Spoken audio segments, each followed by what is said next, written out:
Assalamualaikum warahmatullahi wabarakatuh. Perkenalkan kami dari Prodi Pendidikan Fisika, kelompok 11 dari kelas B. Anggota kelompok kami terdiri dari 3 orang, yaitu saya sendiri, Fitria Dewi Ferdawati, lalu Muhammad Arsad Asidiki, dan Rizky Maulidia Isnania. Kelompok kami akan membahas mengenai materi program pembelajaran individual. Pertama-tama, saya akan terlebih dahulu menjelaskan mengenai pengertian program pembelajaran individual. Program pembelajaran individual adalah program pembelajaran yang disusun dan dikembangkan berdasarkan hasil asesmen terhadap kemampuan individu, anak, atau peserta didik. Dengan kata lain, program pembelajaran individual adalah salah satu upaya untuk meningkatkan kemampuan anak berkebutuhan khusus yang bersifat heterogen, baik dalam hal jenis ataupun kemampuannya. Program pembelajaran individual adalah program yang dinamis. Dinamis dalam hal ini berarti program akan mengikuti berbagai perubahan dan kemajuan anak atau peserta didik. Sebelum diterapkan kepada peserta didik yang berkebutuhan khusus, maka program pembelajaran individual harus terlebih dahulu dievaluasi dan diuji kelayakannya oleh tim khusus. Tim khusus ini disebut dengan tim penilai program pendidikan inklusif. Tim ini terdiri dari guru khusus, guru reguler, kepala sekolah, orang tua atau wali dari peserta didik, ahli yang berkaitan, dan anak itu sendiri apabila memungkinkan.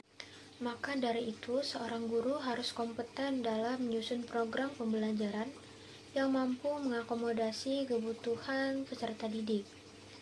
Kegagalan dalam mengakomodasi kebutuhan pelajar anak berkebutuhan khusus akan berakibat buruk terhadap proses pembelajaran yang lebih lanjut.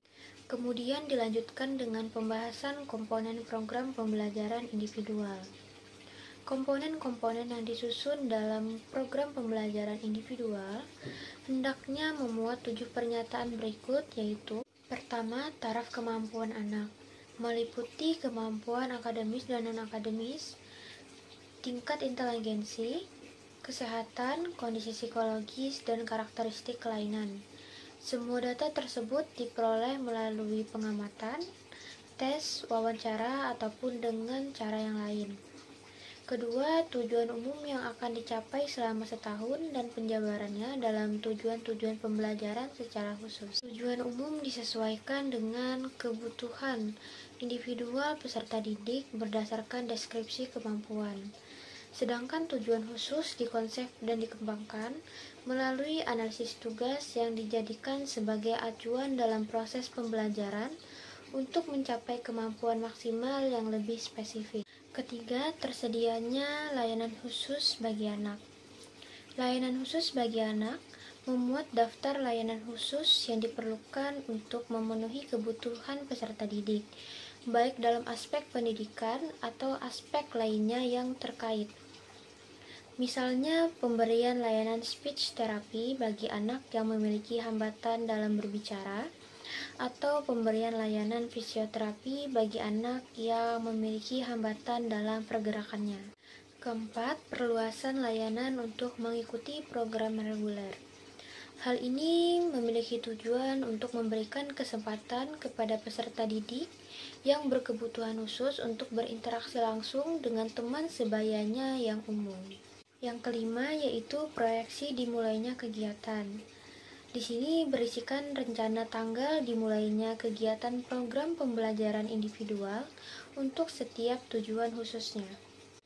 Keenam yaitu waktu yang dipergunakan untuk pemberian layanan. Di sini berisikan jangka waktu kegiatan dan tanggal evaluasi untuk mengetahui tingkat ketercapaian tujuan. Yang terakhir yaitu prosedur evaluasi dan kriteria keberhasilan. Prosedur evaluasi dan kriteria keberhasilan ini diperlukan untuk mengukur keberhasilan dan hambatan selama dijalankannya program pembelajaran individual tersebut. Kriteria keberhasilan diukur dari tercapainya tujuan yang telah ditentukan dan keberhasilan guru dalam membantu mengatasi kesulitan belajar peserta didik. Setelah kedua hal ini terpenuhi, maka akan dilakukan tindak lanjut hasil evaluasi.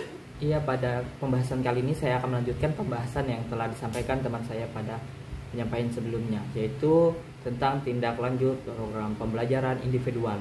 Nah, sebelum kita menindaklanjuti program pembelajaran individual, ada baiknya kalau kita merumuskan program pembelajaran individual. Nah, pada perumusan untuk merumuskan program pembelajaran individual ini meliputi antara lain, yaitu yang pertama, guru dan orang tua harus merujuk murid. Adapun yang kedua, yaitu guru melakukan perencanaan penilaian dengan melakukan pertemuan dengan orang tua serta memberikan alasan mengapa memberikan penilaian tersebut serta merekomendasikan tes yang sesuai dengan penilaian tersebut. Adapun yang ketiga, yaitu meminta persetujuan dari orang tua atau wali dengan meminta tanda tangan sebelum melakukan pengujian. Dan yang keempat, yaitu melakukan penilaian terhadap siswa. Yang keempat, melakukan penilaian terhadap siswa. Yang kelima, melakukan pertemuan tim dengan orang tua atau wali dari siswa guna membahas kesehatan mental anak, membahas perkembangan pengamatan terhadap anak, dan melakukan pengujian formal yang dilakukan oleh guru atau lembaga formal lainnya. Ya, yang keenam, pengembangan program pembelajaran individual. Pada tahap ini melakukan penentuan terhadap kelayakan, tujuan, sasaran, pemberitahuan hak, dan melakukan prosedur evaluasi tahunan PPI.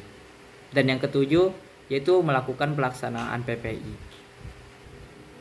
Ya, yang kedelapan atau tahap yang terakhir, yaitu melakukan pemeriksaan kembali terhadap program pembelajaran individual serta mendiskusikan hasil penilaian belajar anak kepada orang tua. Ya, adapun 8 rumusan yang telah saya jelaskan tadi, yaitu menurut dari Getzwall dan Konozal pada tahun 1996.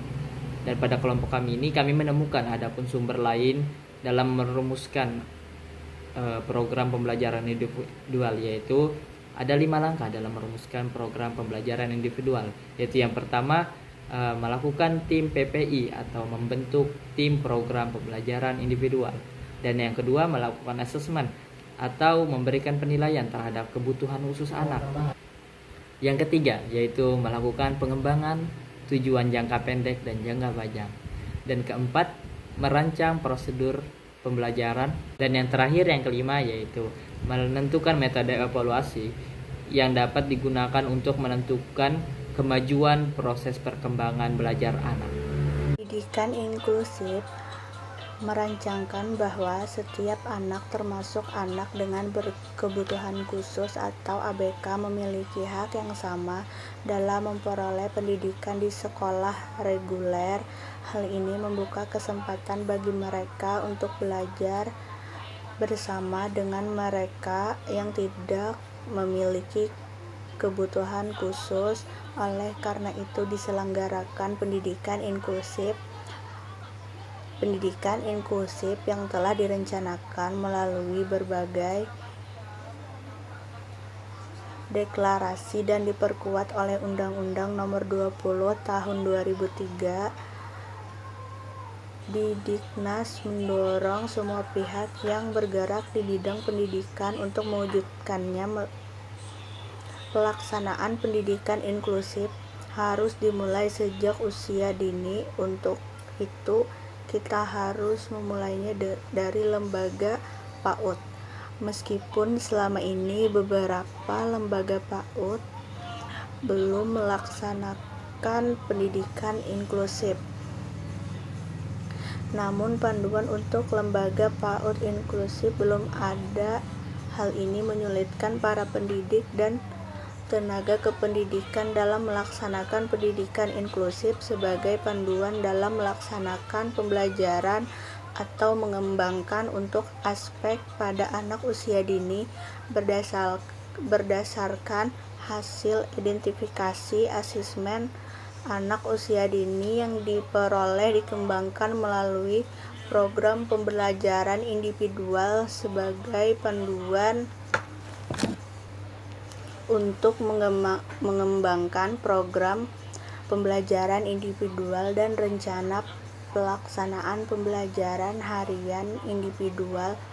Salah satu bentuk pelayanan pendidikan khusus bagi anak berkebutuhan khusus usia dini adalah dengan memberikan program pendidikan yang diindividualkan. Program pembelajaran individual atau PPI merupakan rumusan program pembelajaran yang disusun dan dikembangkan berdasarkan hasil asesmen terhadap kemampuan individu anak yang tergambar dalam profil anak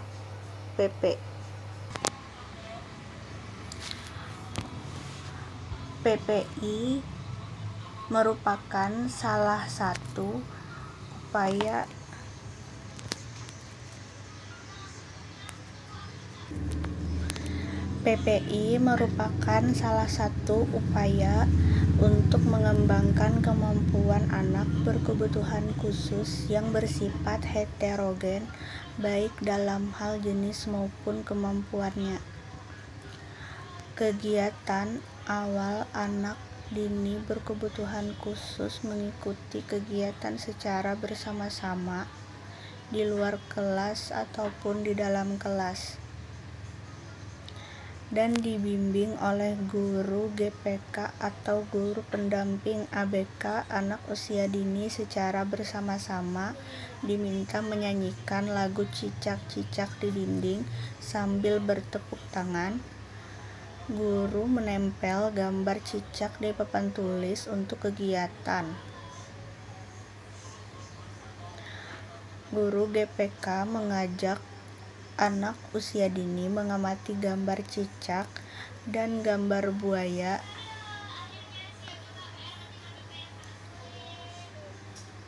GPK meminta AUD menyebutkan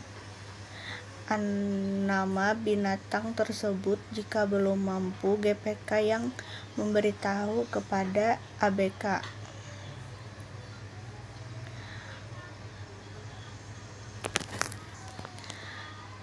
GPK menyuruh ABK untuk mengulangi nama binatang tersebut. GBK meminta ABK untuk membandingkan lebih besar mana antara cicak dan buaya.